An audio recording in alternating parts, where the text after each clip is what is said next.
Welcome to the More Than Anxiety podcast. I'm Megan DeVito, and I'm the life coach for stressed out and anxious women who want more out of life. I'm here to help you create a life you love to live where anxiety isn't holding you back.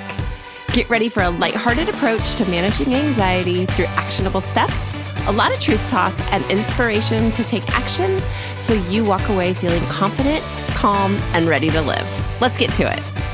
You are listening to episode 62. This week, I'm so excited to introduce you to my friend Jenn Peterson. I'm going to tell you a little bit about her, and we're going to dive in. Jenn is an Equus Life and Business Coach. She is a Shamanic Reiki Master Teacher and an award-winning marketer who is a firm believer in the mystery and magic of life. She's going to share so much about this with you today. Jenn works in the presence of horses at Rising Starr Horse Rescue in Wilton, Connecticut, which I don't know very much about, and I'm so excited to learn.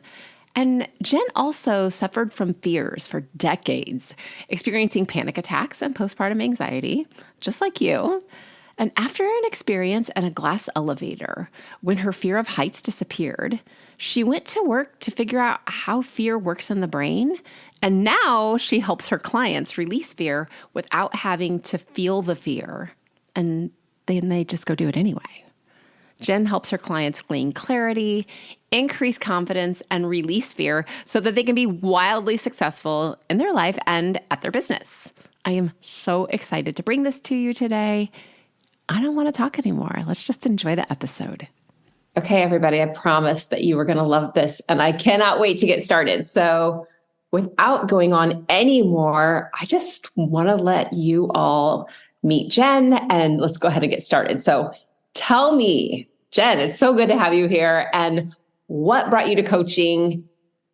What do you do? Tell me just a little bit, because I gave the introduction, but I want to know more. Tell me your story. Thank you. Thank you for having me. So I got into coaching. I was an advertising executive. I had 20 years experience, and I really felt like I was meant to do something more, but I wasn't sure what that might be. And I had this experience when I was in my corporate world. I was working on a brand called IKEA, and they were the life improvement store. And we brought life coaches in to these IKEA stores, and we coached people in these little groups. And it was one of the things that I was in charge of, and I really wanted it to go well. So I remember volunteering, because no one would volunteer to be coached in front of other people. And I was like, I'll definitely go.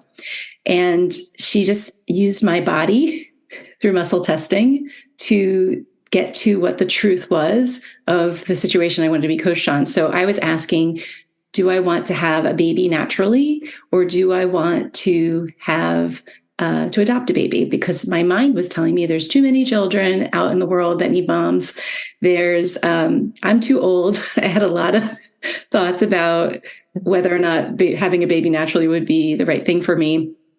And she tested me. And with about 5 minutes, she showed me that my body wanted to have a baby naturally. And I was like, oh no, I'm married to the wrong guy. I definitely don't have the right job. There was a lot of things that were like, I needed to clean up in my life in order to have a baby. And within a year, I was pregnant with my child. Wow. And I was divorced and all of the things. It was pretty interesting how that all occurred. So I won't go into all of that, but that's like the thing that I was like remembering. And I had already had my baby, and I was reflecting back on this experience with the life coach. And I thought, wow, I could figure out how to be a life coach. This would be cool. And I went on the computer, looked up the place that I knew that trained life coaches. And I was like, okay. Wow. And it was like on a Tuesday afternoon. It cost way more money than I had in my pocket. And it took about a year to become a life coach. And I thought, that's not happening. So I shut my laptop. And about 5 minutes later, I got a phone call from my HR department, and they wanted to have a chat, and I knew there was a restructuring going on. So I thought I was coming down to like help them figure out who was going to be part of the restructuring. But yes. It was, no, we don't need you to actually help us. We've actually decided, and you're part of the restructuring. And I could not stop smiling. I was like trying to hide how happy I was, because I had already figured out that I wanted to be a life coach, and this was the path to do it. And they had said, hey, we knew you had been there for 20 years. So I had a sabbatical coming to me, and they denied my sabbatical. And it was a 3-month sabbatical. And I had already had all this personal development stuff that I wanted to do during my sabbatical. So they were like, we know you applied and we couldn't approve it, but you deserve it because you've been here for so long. Here's a big fat check. We're going to pay you for it. So it's the exact amount of money I needed for life coach training. And my Tuesday afternoons were all of a sudden free, and they paid me a year severance so I could be paid while I was getting trained. It was exactly what my destiny was. It was so amazing. Yes. So that's how I got into life coaching. And then once I got into life coaching, I must have noticed that there was someone called an Equus coach, because there was one that was training us in our life coach training. But I just kind of wrote it in my iPhone notes, like Equus coaching after certification, just kind of looking into that. And then I forgot about it. But after that experience, my brain must have started to become a Google search engine for horses, because I would see horses everywhere. Like all of a sudden, I'm like, I live in a place that there's like horses everywhere. There's like horses riding. People are riding horses on the street in front of my house. I'm like, what is going on? Why is there so many horses? Like I've been in this. My daughter was already 5 years old. We've been in this town. How did I not notice all these horses before? Mm-hmm. And so I did a visualization for life coach training, and you meet something or someone and it gives you something, and then you sort of go back and decode it. That was the visualization. And I now know it's called a shamanic journey, but back then I just thought it was some visualization. So I went, and of course, a horse comes to me in my visualization and gives me a brass ring in a slate box. And I was like, okay, that's interesting. Like, I don't even know what this means. And I get paired. You get paired with any kind of coach. It could be a health coach or a general life coach. I get paired with the life purpose coach. And she's like, listen, we can't explain why this is. Just go. I think you're meant to be an Equus coach. Why don't you go find some horses and be with them? And I'm like, what is an Equus coach? And then I was like, vaguely remembering that I had seen somebody doing something with horses. So I look it up. And then I was like, okay, I'm just going to go see if there's a place maybe I can volunteer with horses. I Google volunteering with horses. This program comes up, and it is a program for children with disabilities and other life challenges. It's called adaptive horseback riding. And they were looking for volunteers. And I thought, there is no way that they're going to let me do this, because I don't know anything about horses. But I really want to do this. It sounds amazing. So from the beginning, when you wrote down Equus coach and you tucked it away, you didn't really know anything about horses. No. I thought you must have been raised with horses or something. Yeah, no, I did not. I mean, maybe once when I was a kid, my sister was totally into horses. She had her room was decorated in horse themed stuff. And I think one time we went to what's called a dude ranch. And we went riding, but that was not my thing. If you told me I was going to coach with dogs, I would be down with that. Yes, but not horses.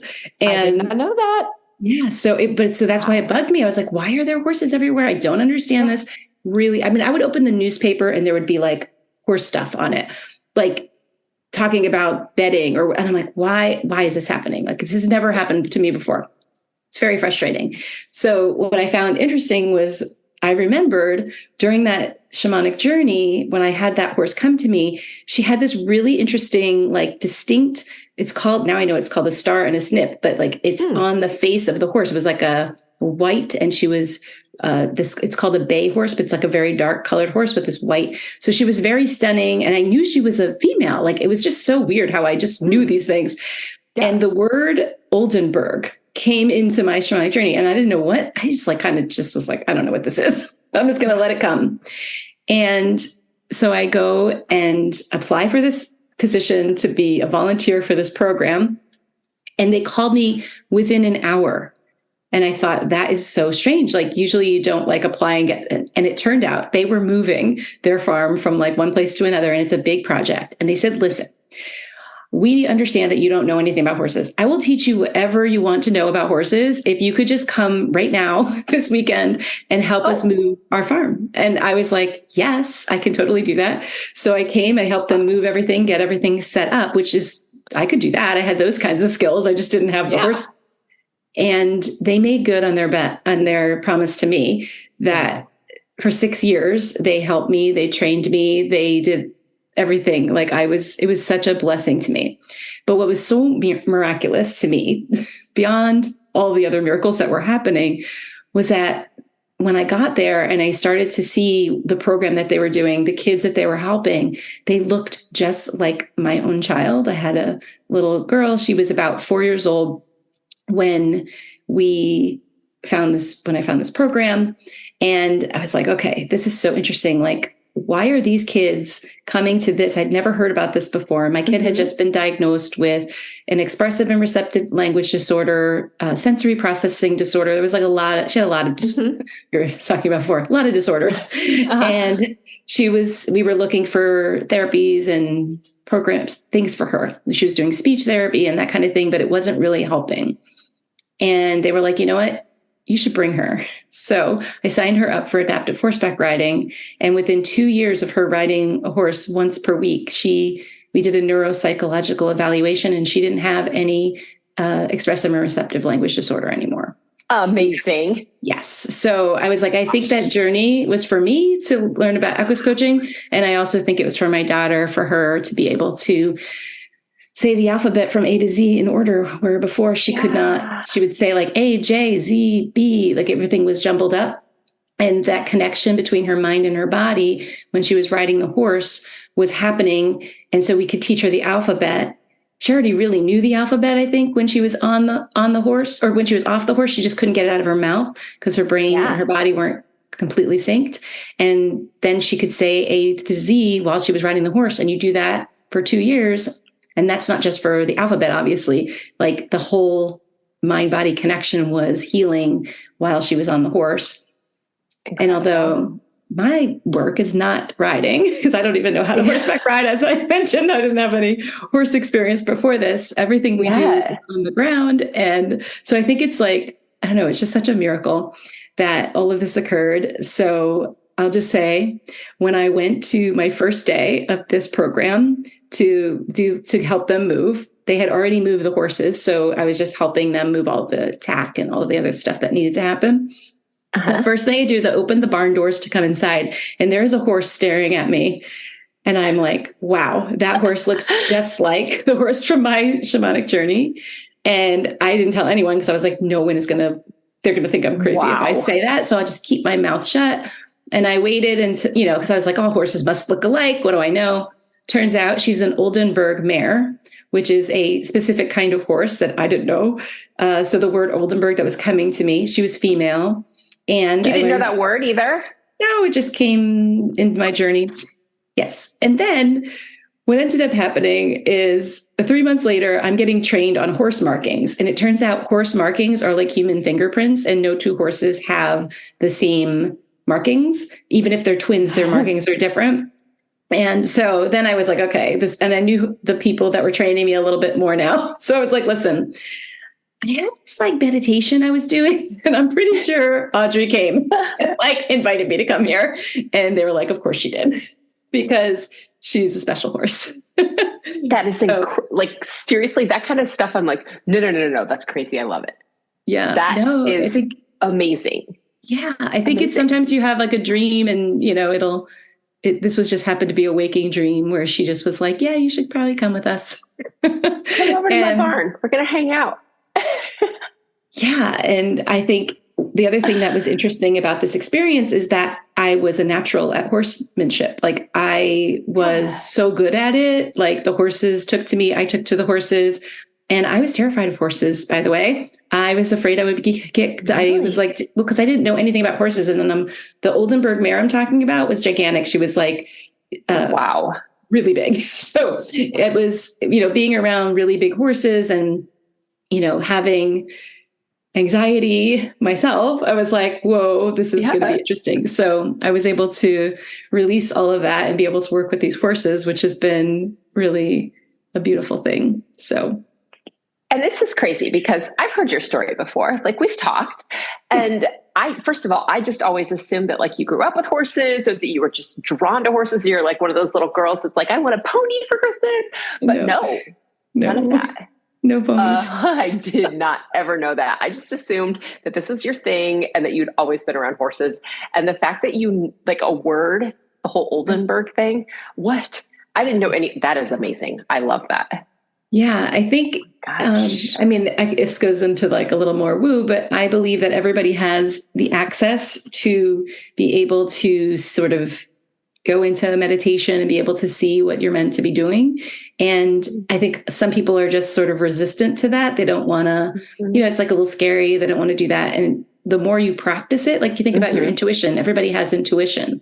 And it's just like, what level of intuition are you allowing yourself to receive? Like, are you allowing yourself to believe, to trust yourself? This is part of what the work I do with people is to help them lean into their intuition and trust that what they're seeing isn't crazy, that it's actually what they're supposed to be doing. Because a lot of the times we get these things and we just dismiss them because we never get to the point where we believe it enough to get the evidence that it's true. We just kind of, we push it down, we shut it down. We're like, no, this is not the truth, because we're so used to using our hyper rational part of our brain, and we don't really use the right side of our brain, so much. Most people.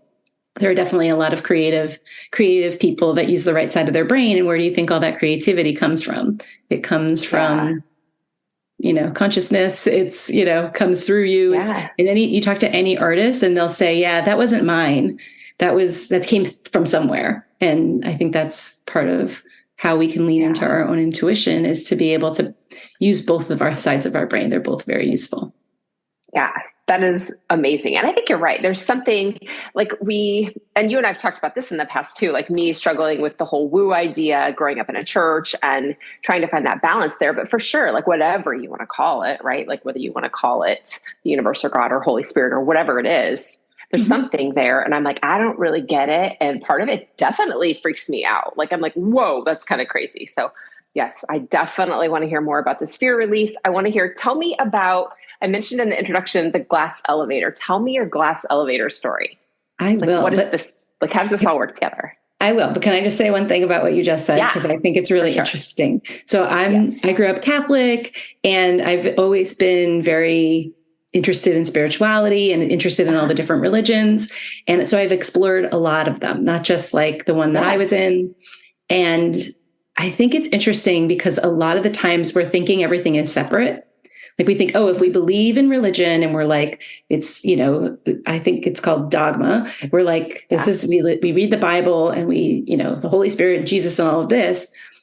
And then we go over here and we're like, okay, but then there's intuition. But I think that intuition is our God-given right to talk to God.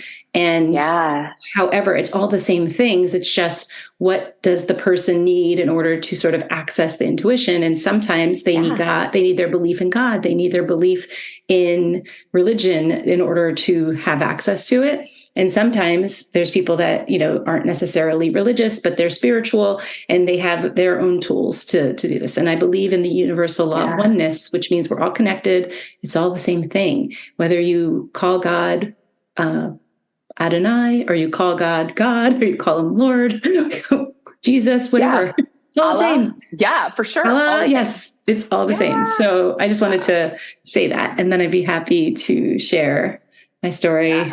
Which has a lot to do. I 100% agree. Yeah. It has a lot to do with God.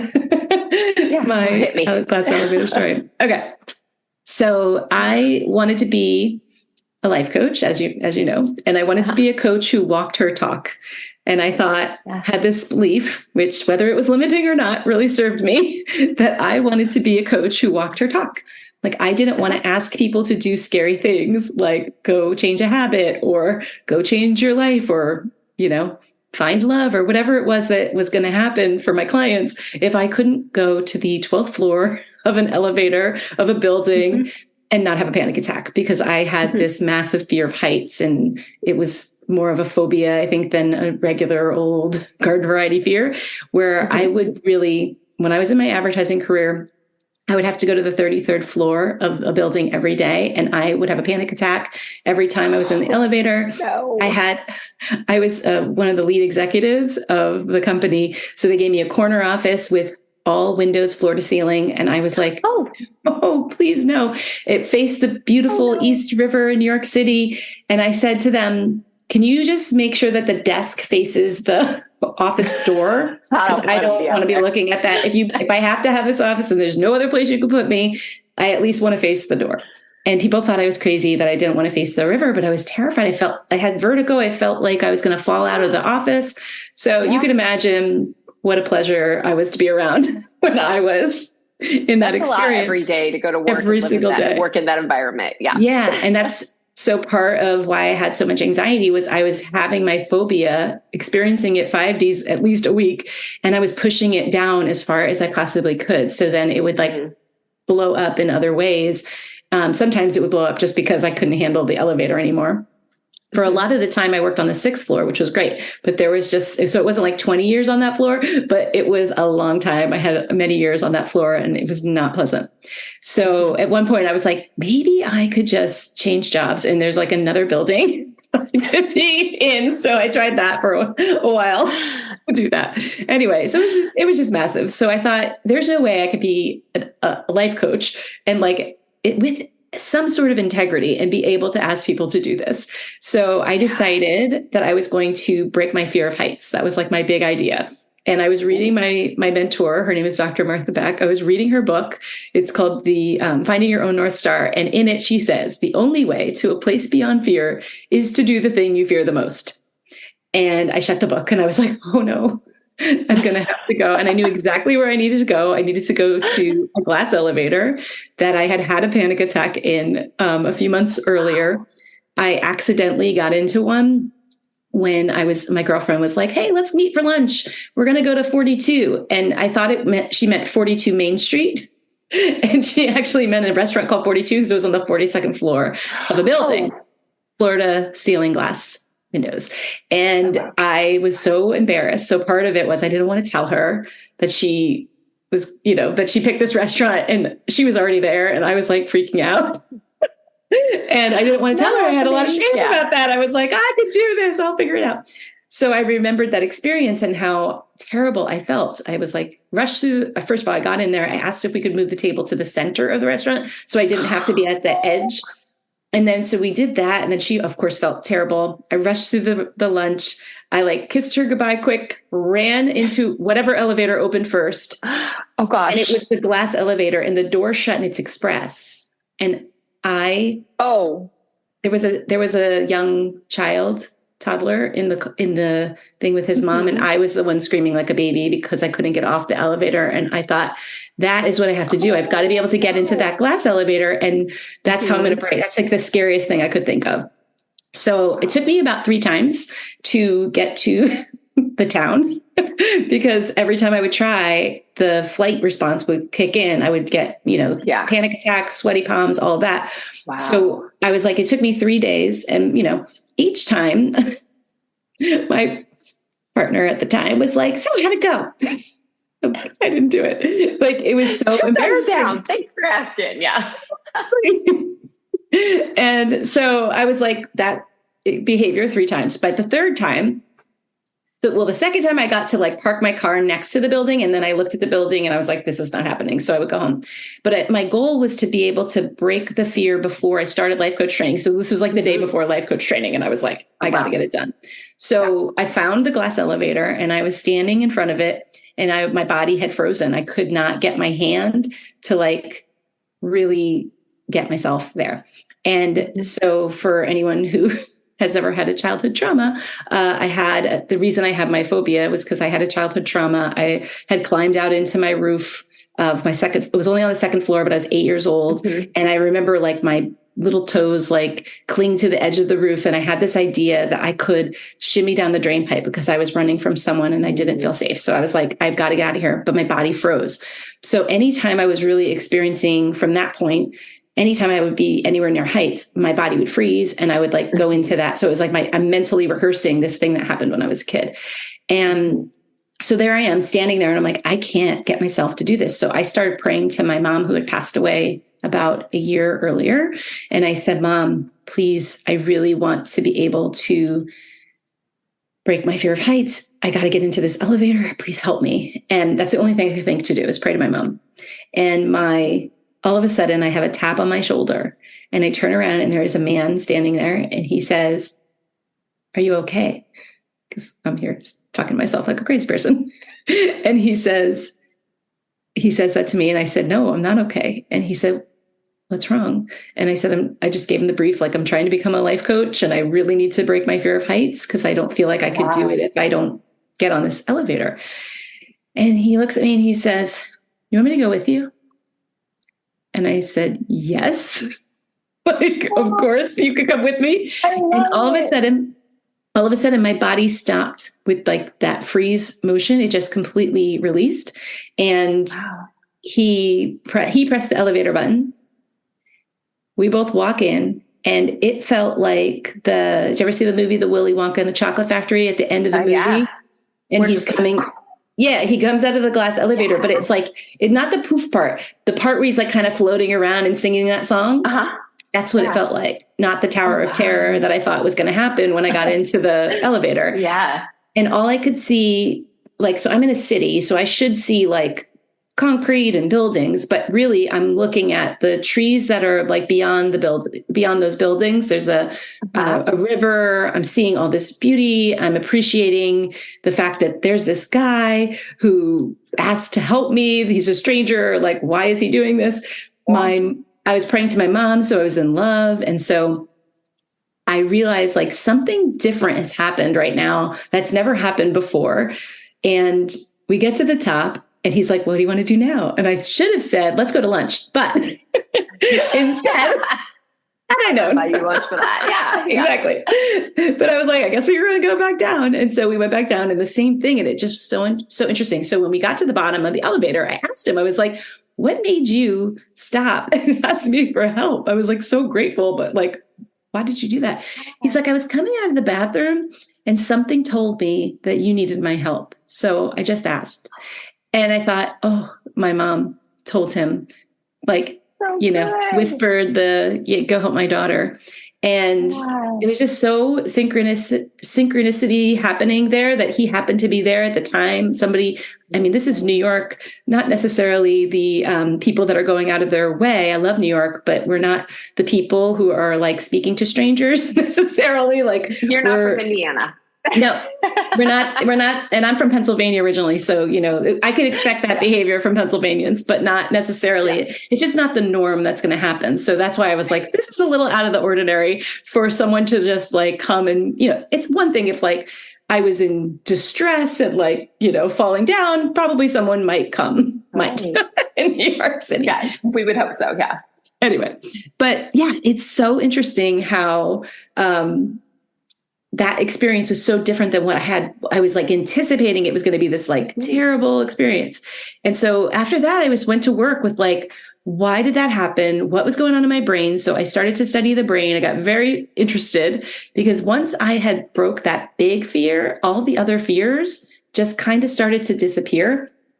It's so much as like, I was afraid of sharks. I mean, I had a lot of anxiety. I was very hypervigilant. Snakes, sharks, you name it. I was like, I don't want to be anywhere near this. And I would say a few months later, I had an opportunity to do something that the year before I broke my fear, I had an opportunity to hold a shark and I didn't do it. I was terrified. I thought everyone was going to get eaten by the shark. I was not happy. My family was going in. Bath. Yeah. I was not into it. And then we went again to the same place and we had the opportunity to do it again. And I signed up for the swim with the dolphins part of the excursion, not the sharks. But it's always part of this experience. So I found myself holding a shark.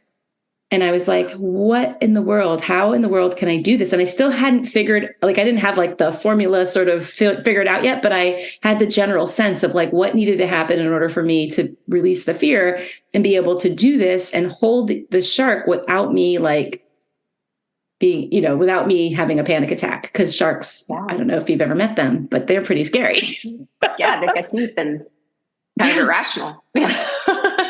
You would think it's like a normal fear to have of a shark, but the fact that like everybody goes to this excursion and nobody gets eaten and like everybody holds the shark and it's not, but for me, having the terrifying fear of sharks and being someone who's hypervigilant and has a ton of anxiety, that's not the thing that I would have picked to do. But I had this like desire to hold the shark in a way that I couldn't really understand. And now I understand it because since all of this has occurred, became a Shamanic Reiki Master Teacher. And part of the things that shamans are healers from indigenous cultures. And so one of the things that they do is they touch para animals. Para animals are empowerment animals, and sharks happen to be one of them. Horses happen to be one of them. So it's like, now it makes all the sense of the world because I'm like, why in the world would I want to do that? But that's actually what I wanted. I wanted to like be near this animal, which was it was just like the most amazing thing. And for anyone that's thinking I'm crazy to be touching a shark in this way, if you flip a shark on its back, it goes into a meditative state and it's not dangerous.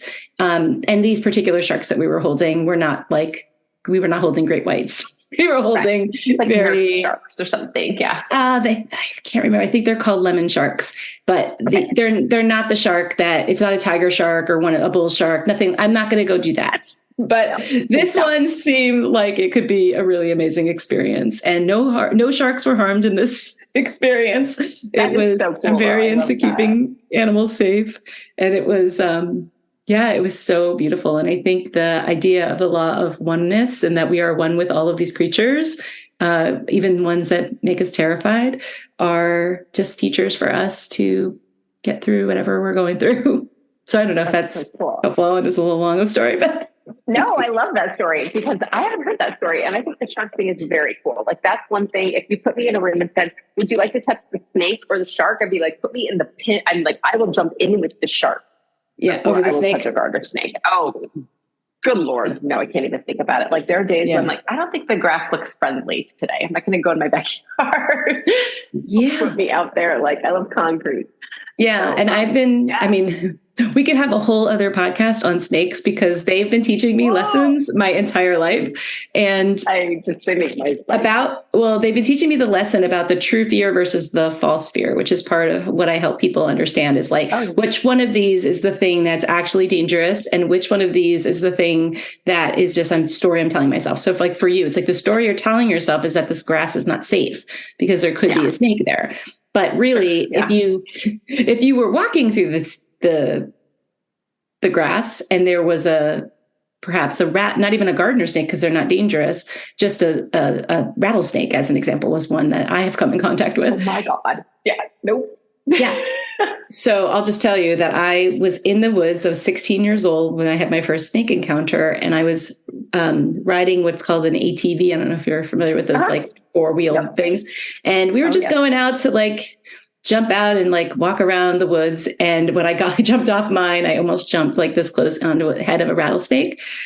And and it was so interesting because I didn't know what was happening. And I didn't see the rattlesnake. I just jumped off and my entire body froze there was nothing I could do. Couldn't ask myself any questions. I couldn't even process language. Like I could see my boyfriend who I was with, I could see his lips moving. I knew he was trying to tell me something. I think he was giving me instruction on what to do, but I couldn't, there was no instruction. There was just frozen, nothing.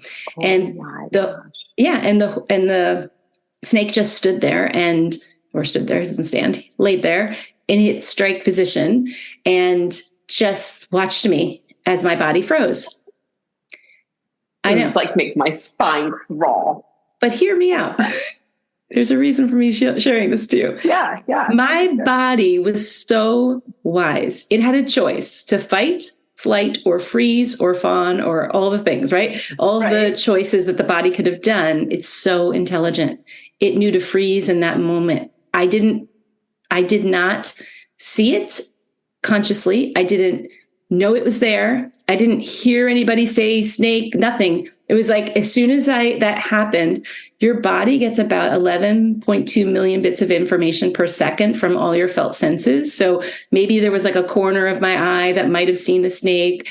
Maybe there was like a rattle my ear caught that I wasn't conscious of. But because you're getting so much information through your body, it knows to fight, flight, free. It knows exactly what to do. It's so intelligent and wise. Yeah. And when we have anxiety, we think we have to be so hypervigilant to like be on guard. Like, oh, I need to know, like, if this happens, I should do this. I should stockpile water. Or, I don't know, whatever it is that we think we're preparing for. And really what will happen if you ever come into a dangerous situation, your body will just know exactly what to do, and it will do its absolute 100% best. It's wired for survival, your brain. So it's going to keep you safe. Yeah. So if you can trust in your body that it will be okay, like that lesson when I was 16 was so beautiful. And obviously I was 16, so I didn't quite see that it was like, now I'm 52. So I understand now how wise the body is. And it's taking me, I've been doing this for 8 years, studying fear and like understanding what's going on. And that experience really helps me trust that my body will know. So that helps me calm my brain. So like, oh, but you know what? If something really bad was going to happen, my body would already know before I consciously know, and I can trust that it's going to keep me safe.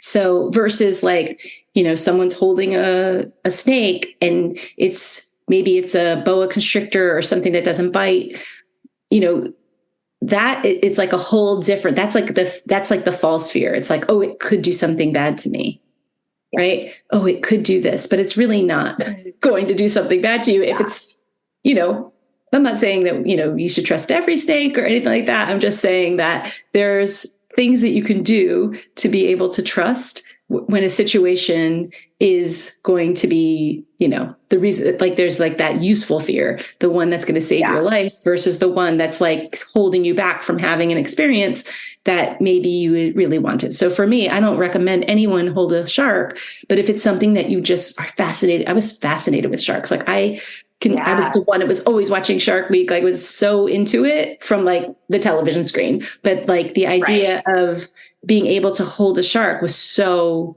amazing to me. Like I wanted to do it, but I was terrified. So those are the kinds of things that like when I think about what I do versus what somebody else would do, I'm working with people who really want to do something, but fear is holding them back. And whether it's fear, it's anxiety, whatever it is, however you use the words, because I think sometimes people use those words interchangeably. When something's holding you back, like, for example, you want to be able to get that job promotion and you're terrified to get up in front of people. And because you know that when you have that promotion, you're going to be making a lot of presentations and you're terrified to public speak, or you're terrified to just be the one that's in the center of the spotlight of this meeting. That's the kind of fear you want to release, because that's the fear that's getting in your way. Nothing bad is going to happen if you get up and you say the wrong thing or you become the center of attention. It's not dangerous, but your body is going to replicate those physical sensations of what it felt like maybe when you saw the snake and you thought that it was going to. So you get the fight. For sure. And I love that. Like, I like to explain that anxiety is really just how your body feels, and your thoughts are just a symptom, and your thoughts are more fear-based thoughts, but they're coming from that feeling in your body. And I also love that you said the idea that we think that we have to know all the things, right? I have to have this water in case something bad would happen. And it's funny, I just did an episode, this has been last week's episode or 2 weeks ago now, I guess, episode 60 or something. And it was all about, you just think that you need to learn more to stay safer. But a lot of times we just keep feeding our fears based on we just need to learn one more thing and one more thing and one more thing. Or if I could just watch this, it would help me feel better. When in fact, we're just reinforcing all of those fears that we've had, because our brain has this negativity bias that is drawing us to the things that make us feel anxious. And then we feel anxious, and then we start thinking, we think that we've made it, we think that we're solving problems, and we're actually just holding ourselves hostage. I guess that's way. So, okay. So we talked about snakes, we talked about cards, but I want to know more about, like, tell me how the horse knows how to do this. Like, what do you do specifically with the horse, and what does the horse do? Okay. I'm so glad you asked that. Yeah, so I told you that at one point I was coaching a young girl who was like, she was going to therapy. I'm like, did you know that I know a coach who works with horses? So I've got her side, but now I want to know what you do, because this is so cool. I know nothing about horses either. So this is. Okay. So horses are prey animals. So they are the oldest surviving animals on the prey animals on the planet, which is the reason that they are is because they are so sensitive to energy. So let's just say horses are out in a herd of horses, and a bobcat comes up to the herd of horses with the intention to feed on the animal, because the bobcat would be the predator. And it already has learned that pouncing on the herd isn't going to work, because the horses are really fast, and the horses will outrun them, and they won't be able to get their feed. So what they've learned over time is that they are going to sort of saunter up to the herd with this like outside expression of the bobcat's version of a smile, like it wants to socialize. And inside, it's still hungry and it wants to eat. It knows that that's its intention. It's going to go pick off the weakest part of the herd. And so the way the horses work is that there's always a leader, and it's almost always a female. It's almost always the matriarchal mare. And the reason is because she is the most clear, present, and aware being in that herd, because she's watching over a foal. Imagine when you're a mother as a human. Right. You ever had a child, you know that as soon as the baby is born, it's like you've got super hearing. Like you can hear a pin drop in 3 doors down from your house, and it's the baby crying, right? So that happens to the matriarchal mares, that they're just so alert, and they're the ones that are going to be the most sensitive to the energy. And so they will notice that incongruence, that inside the bobcat wants to eat, and the outside it's pretending to socialize, right? And so as soon as she sees that, she takes off. And then all the other horses are so energy sensitive that they feel her change in energy. And so then they feel that they all kind of move at the same time. And I mean, you could watch the Nature Channel and see this happen in real life. It's pretty amazing. But what's really interesting is that there is only 3 times when that matriarchal mare is not the leader.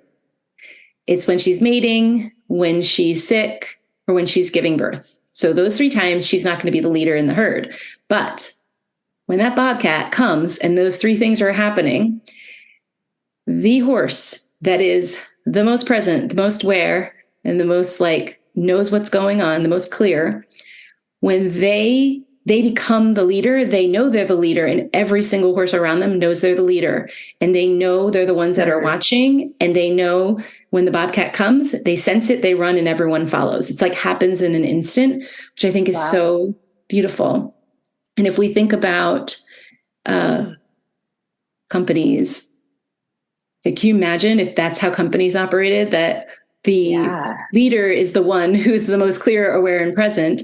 I think what would happen is like when a leader comes in and they need to make a presentation, as an example, and then they don't feel great, they're not on their game, but they go and they try to do it anyway, right? Mm-hmm. If they just relied on a team, right, and that the person who is the most clear, present, and aware was the one that was ready to make the presentation no matter what, if everybody was prepared, then things would work a little bit differently, I feel like. And so I love looking at it from a leadership perspective. But from how I do work with people, we do leadership work too. But one of the things that'll happen is somebody will come in, and let's just say they are coming in and they I don't know if, like, as an example, they're lying to themselves about something that they think they should be doing. So maybe they are married and they think they should stay with their husband. Let's just say it's a woman. Or a man, whichever, doesn't matter. They think they should stay with their husband, but they really deep down know that that it's not right, that they've been working on this, whatever, but they have this, there's guilt, there's different levels of fear-based emotions that are happening. They're afraid they're going to break up their family. There's a lot of fear going on. It muddies up the clarity. The horses can actually sense that you're incongruent. You might be telling yourself, no, I'm good, I'm happy, we're going to keep moving forward, but really inside you're not. And they can sense when there's an incongruency there.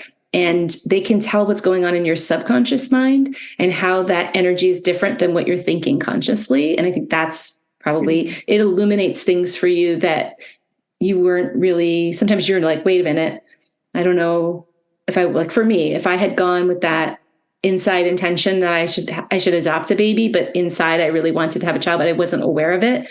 It can sense what's going on in the body. It's really beautiful. So from a thought process, we can teach people how to think differently in by bringing them to the horse, watching their thoughts, watching the horse's biofeedback, they're going to want to walk away from someone who's lying to themselves. And when someone is telling themselves the truth, they're going to come as close as possible.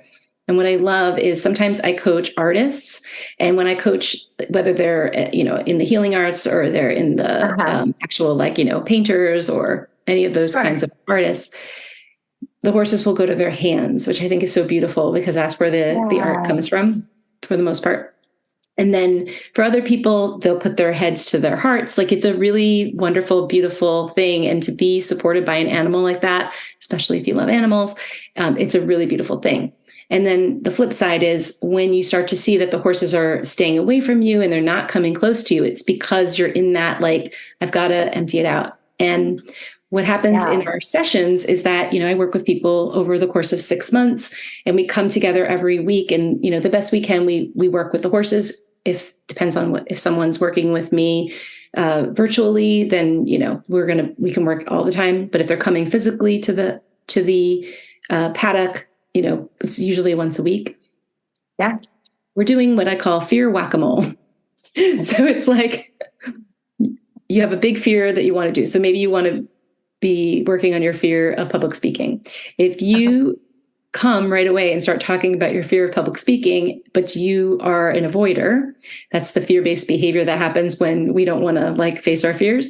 You'll come with a problem with your husband, or you'll come with a problem with your child, and it'll be fear, and you'll start to embody the process on the fears that you're willing to face. So you'll come with, this, and it happens for usually about 8 sessions. Someone will just keep coming, and then I'll point out, so you've hired me to talk about the fear of public speaking, and we've made your marriage better. We've made your parenting better. We've even rocked some areas of your career, because you can have that fast of a transformation, but they won't want to really face the fear of public speaking, because that's the big one. That's the one we've got to really whack out. Yeah. And it's really interesting. And I allow it to happen for a little while so that they can get comfortable with what I teach my clients is called the fear release formula. And they begin to embody the process. So once they feel like I rate them every week, on a scale of 1 to 10, how comfortable are you with this process of releasing fear? And once they get to about a 7, I'm like, okay, now it's time. We've got to work on this fear. So now we're going to speak. Yeah. And so how we do this is sometimes, depending on the person and their level of fear, sometimes they're uncomfortable being around horses. They might be more like me, who didn't have any horse experience. So I always set my container with, you get to say no to anything I offer you. And that really helps people, because it helps them feel like they have a sense of control around what's going on and how they can keep themselves safe. And it also helps people pleasers who don't know how to say no. It gives them the opportunity to practice their no. And then I'll give them options like, okay, we can actually do this work on, you stand on one side of the fence of the paddock, and the horses will be on the other. And then the work works 100% of the time, whether you're standing right inside a paddock with the loose horses or you're standing on the side. Works if you're on Zoom. Like, some people are like, I'm not sure I'm ready to go into the farm. Sometimes we start in the parking lot because they're afraid to come into the field. It just depends on where they are. I meet them wherever they are. And then sometimes it's like, we're going to start with mini horses. So they're tiny and they feel a little bit less intimidating. And then we'll go to okay, we can work with one big horse, or we'll do a pony and a couple of minis. So we'll start with multiple horses the next time, or until they're able to be in a paddock with 4 horses. So it's a little bit they get to say, oh, you know what? I'd really like to try this. Nope, don't want to try that. And even with the spirituality, I use a lot of different spiritual tools that help people learn to trust themselves. And some people are like, oh, you know what? Nope, not ready for that. Oh, I really want to do that. I can offer them different, if you want to do a shamanic journey, we can try that. And then they'll be like, oh yeah, I totally want to do that. Or they're like, you know what? I'm not ready quite yet for that.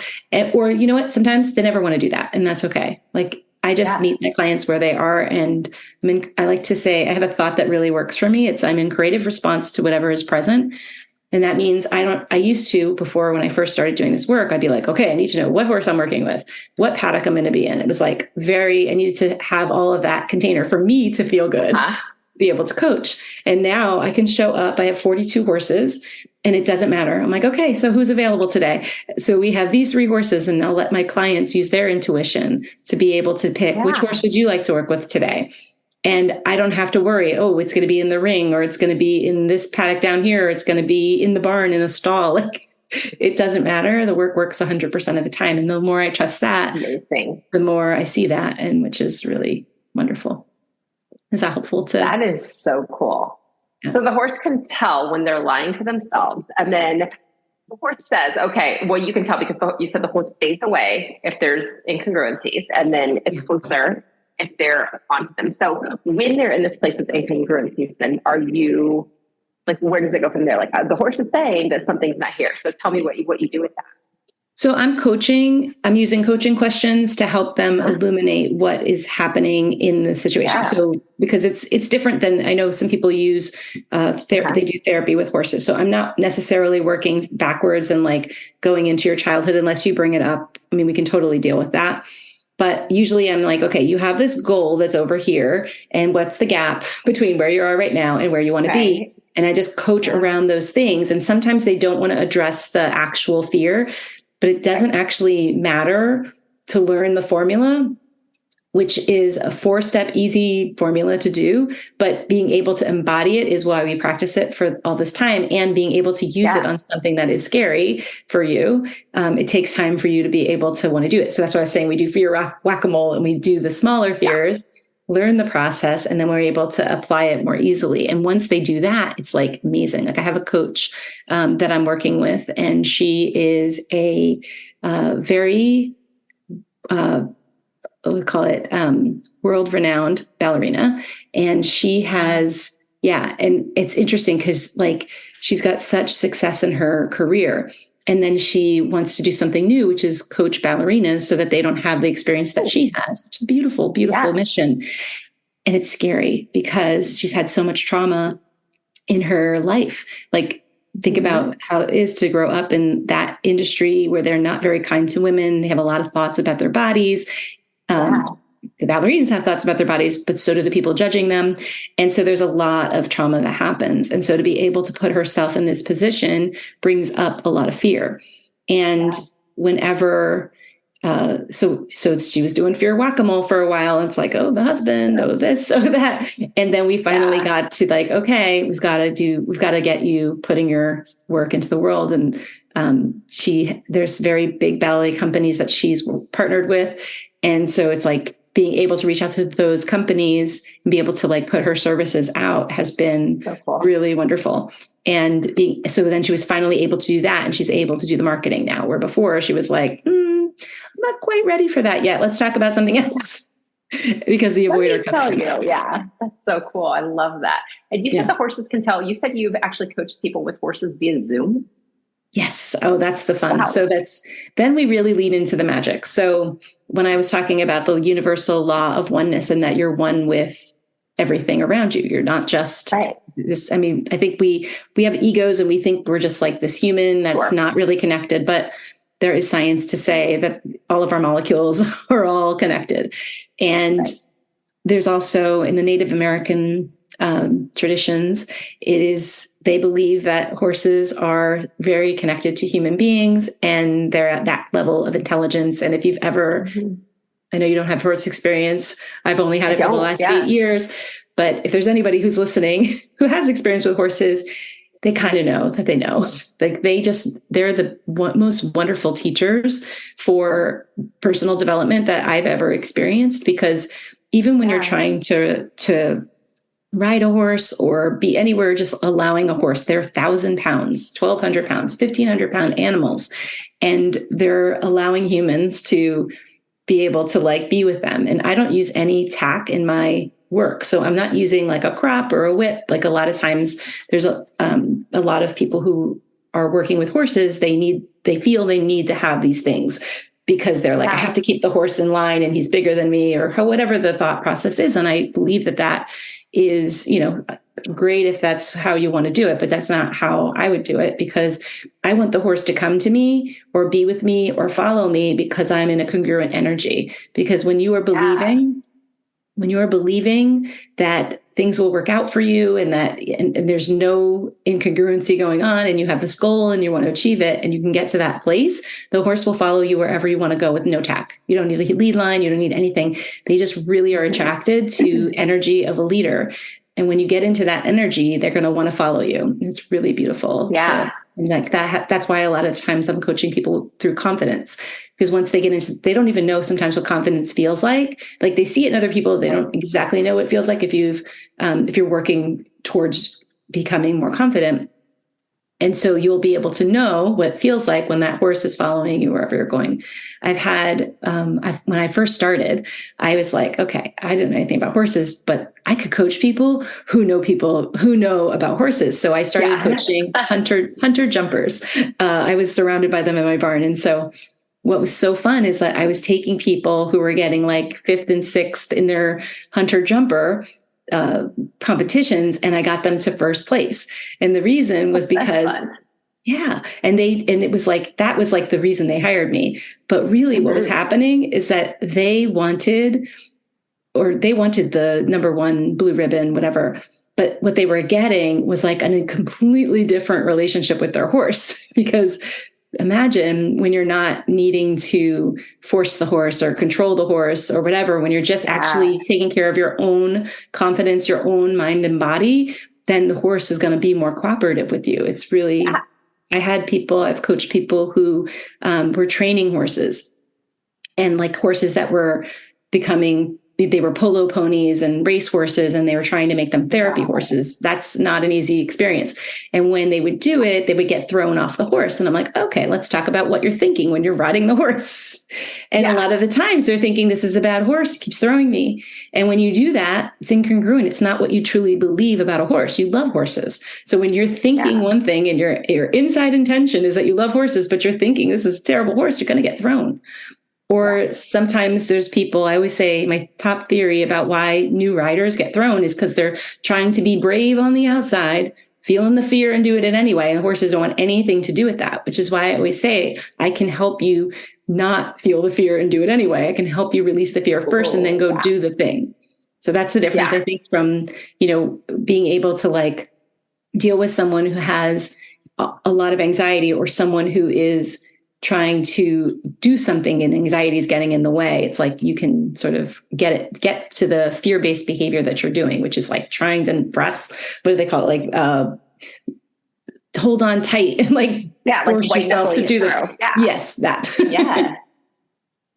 And I think that's so true. That's what, when I'm coaching people, I'm always saying we have to calm your body down first, because you can't get to that place where we can't think, like we're not going to think our way through it. But you're right. Like going back to that whole idea of when you're in congruency, or when you calm your body down, like to work and it's all inside of us. We can tell when we learn what our body feels like. And when we learn that, like, oh wait, this feeling, whenever I have this, I've noticed that this thing happens where I can't think, and say, so what if we could turn that off first, then deal with it? Good. Love that. How do people find you? How can they, do you only do people that are local? Like you said, you do Zoom. Like, are you mostly local? I would say find you? Half the people that I work with are local, and half the people that I work with are not local. And even people that are local, sometimes I do Zoom with them, depending on the topic that we're working on. So so they can find me. I am at Jenn, Jenn T Peterson. That's my Instagram handle. It's also the name of my website. So they can definitely find me in either of those two places. And I offer free consultations to people who want to do this work with me. So you can find that on my website. Perfect. And I will link both of those, your Instagram and your website, in the show notes, so people can go and find you there. And it's super easy to get a consult book. It's so fun. What else do people need to know about you? Like, what else do you want to share? Do we check all the boxes? I mean, we checked a lot of the boxes. Checked a lot of boxes. This is so good. And I am just mesmerized by this whole, I love stories like this because, we've talked before about I'm like, oh my gosh, that was so amazing that happened to you. So I love it that you can bring horses into it.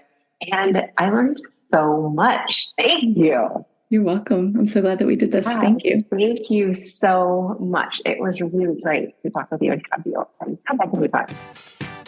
I hope you enjoyed this episode of the More Than Anxiety podcast. Be sure to subscribe and leave a review so others can easily find this resource as well. And of course, if you're ready to feel more relaxed, have more energy, more confidence, and a lot more fun, go to megandevito.com/work with me, or just to the show notes to talk to me more about coaching. See you soon.